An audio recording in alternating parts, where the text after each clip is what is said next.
All right, welcome back for more lesson 10. In your calculator program, come on down and we're going to start our switch statement. So within our switch, it's set up the same way as an if statement. You need those brackets below it, and you need no semicolon at the end. So I'm going to put a little rem here, so no semicolon. All right, we have to tell it what to switch at. So if you look up here, what are we switching for? We are asking them to make a choice right here. And where is that choice saved? It is saved in this int variable that we conveniently named choice.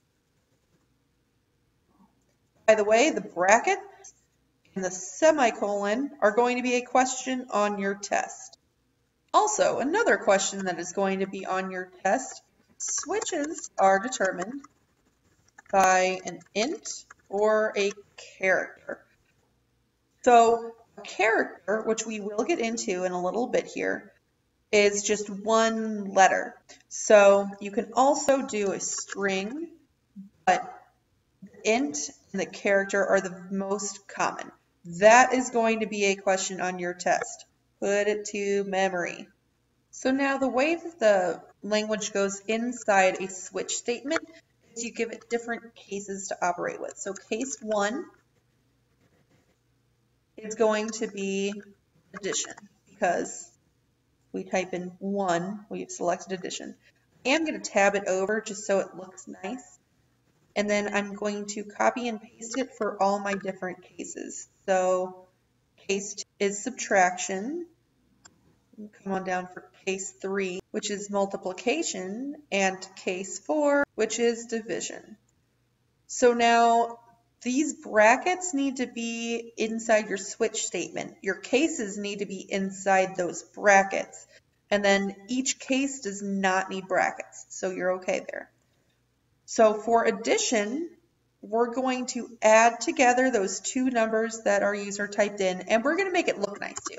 For new system.out.println, and I'm going to say n1 plus, and then I'm actually going to put in a plus, and then plus n2 plus, and then equals, and then we're going to say n1 plus n2. Now some of you have already learned that if we just add together n1 and n2, that it does not work. It just concatenates them. So make sure you put n1 plus n2 in your own parentheses so that it actually adds them together. And I'm getting an error because remember I need to add my little calculation down here. So if you put your calculation in parentheses, it will actually calculate instead of just concatenating. So before we do anything else, let's see if this runs. So the only one we have programmed right now is addition. So let's go into our program, and it says your choice. So I pick choice 1. Oh, let me put something in wrong because that shouldn't show up as the backslash. So I'm going to say 6 is my first number, 8 is my next number, and it tells me it's 6 plus 8 is 14. So the addition works correctly, but you see we have that error right there. So let's go, and we're going to change that to the other slash. The other slash is above your enter key. So let's go ahead and run that again and make sure that it works right. My choice is still 1. There it goes. So we're going to say 7, 8, and 15. So my addition is working correctly. Hooray! So now that we know what we need to do, let's go ahead and I'm going to copy that line and I'm going to put it here for subtraction. So then we're going to say n1 minus n2 equals, and then we're going to say minus n2 there. So basically anywhere you were printing or operating with a plus, change to a minus. And then let's test it. So my choice is going to now be subtraction. And I'm going to enter 6, and I'm going to enter 9, and 6 minus 9 is -3. Hooray! Now I want to show you something else before we get too much further in this. So if we run your program and you choose addition, and you say 7, 2, look, it adds them and then it also subtracts them. So when you are in a switch statement, whichever one you go to first, it's also going to run all the rest of them unless you put in a break. So now that I have a break in there, if I tell it to do addition, and I put in 8 and 2, it just adds them and then it ends the program. Otherwise, it's just going to run through all the rest of them. So make sure whenever you're doing a switch statement, you know what happens when you have a break and when you don't have a break. If you don't have a break, it runs all of the cases until it finds a break or the program ends. Right, go ahead and put in the code for multiplication. So I'm going to copy and paste instead of subtract. I'm going to put in times and times. And then the same thing for division, except we're going to divide and divide. And you want to make sure you're using this slash, the one that's next to your shift key. Okay, so go ahead and I want you to pause the video here and I want you to test your multiplication and division.